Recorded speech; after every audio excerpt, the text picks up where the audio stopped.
You ask Tiger to solve.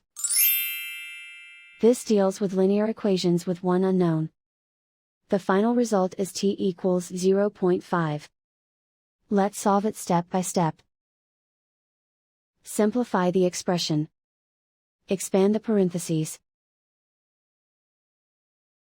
Simplify the arithmetic. Group all constants on the right side of the equation. Subtract 24 from both sides.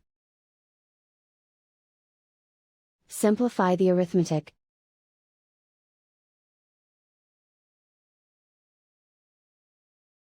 Isolate the t. Divide both sides by 3. Simplify the fraction. Simplify the arithmetic. And so the final result is t equals 0.5.